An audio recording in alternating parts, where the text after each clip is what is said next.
The initial reporting that 0% of the hash rate was located in China was driven by a narrative rather than data. And the other signal that you have to pay attention to based on that Zach Vowell article is how difficult it is to detect where the location of actual miners are. Check this out. China makes a comeback in Bitcoin mining despite government ban. And why is that? Why is that? The Chinese people are willing to go to jail to mine Bitcoin. And this goes back to something that I've kept saying on this show and why I believe, and I know this is why Phil believes this as well, and I'm pretty sure Brett believes this as well, but I'm not going to put words in his mouth. Incentives are stronger than coercion. This is something that the central planners are having a really hard time grasping. This is why you see George Jordan, the head of the IMF, the head of the European Central Bank, saying Bitcoin is not money. Bitcoin is not money. What they don't understand is that the incentives of Bitcoin are stronger than their shitcoin fiat money. So they could pound the desk and say whatever they want. But the matter of fact is that Bitcoin provides better incentives than their shitcoin, which is why you see people in China taking the risk to mine Bitcoin, even though they might go to jail. Because again, those incentives are stronger than their shitcoins. China makes a comeback in Bitcoin mining despite government ban. The US accounted for 37.8% of global hash rate, a measure of computing power used to extract the digital currency between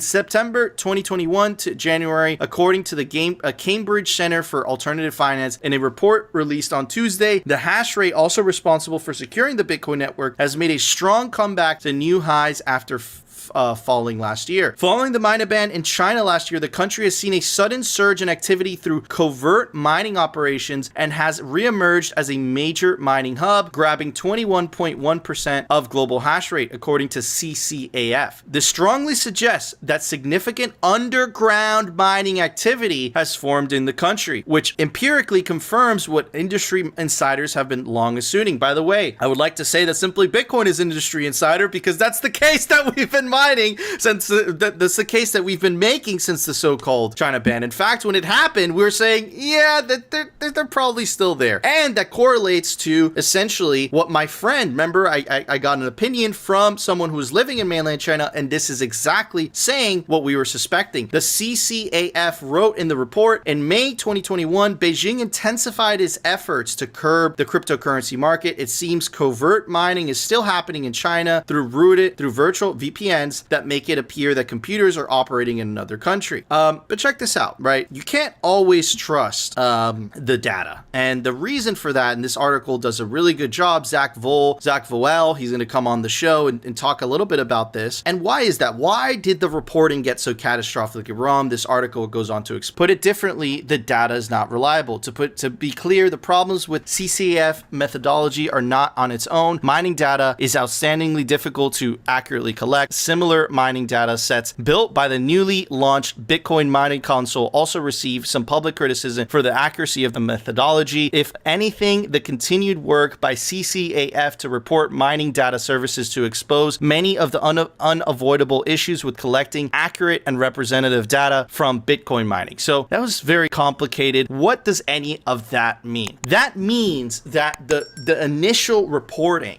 that 0% of the hash rate was located in China was driven by a narrative rather than data. And the other signal that you have to pay attention to based on that Zach Vowell article is how difficult it is to detect where the location of actual miners are, and what the Cambridge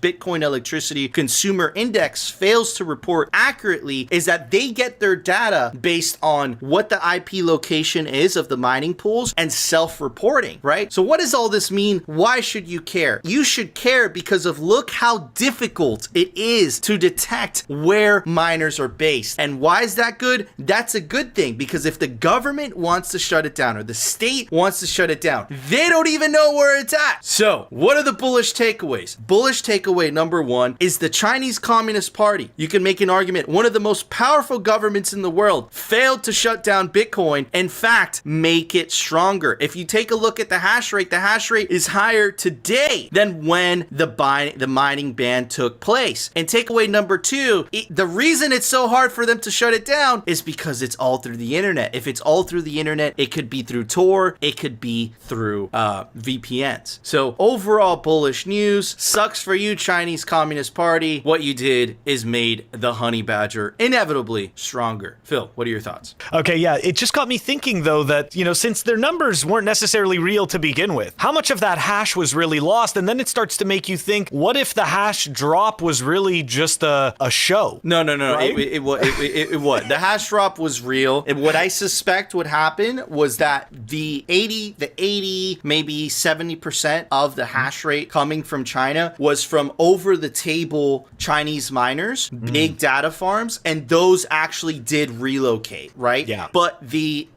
underground, right, the home miners like it is in the United States, or perhaps, those corrupt government officials near the dam provinces with extra standard and electricity in China, they weren't reporting in the first place. But because of the media reporting saying, hey, China banned Bitcoin mining, the Cambridge, Bitcoin index or hash rate index, thing, they reported it as if that was factual. But what they didn't take into account is the fact that Bitcoin is highly mobile. It's so hard to track, and that is a feature and not a bug. This is incredibly bullish. I hope I gave it a little bit of justice explaining it the way that I did. Yeah, sorry, I just want to finish by saying people really need to understand how resilient the Bitcoin network is, okay? Like, if people understood just how badly China wanted to stop it, or at least gave the impression that they did and are not able to, and here we are a year after the ban. I think it's like a year and a month. Yep, and the hash rate is making all-time high. All-time high. And people are still mining in China. Bullish. Anyways, Brett, what are your thoughts? Oh, super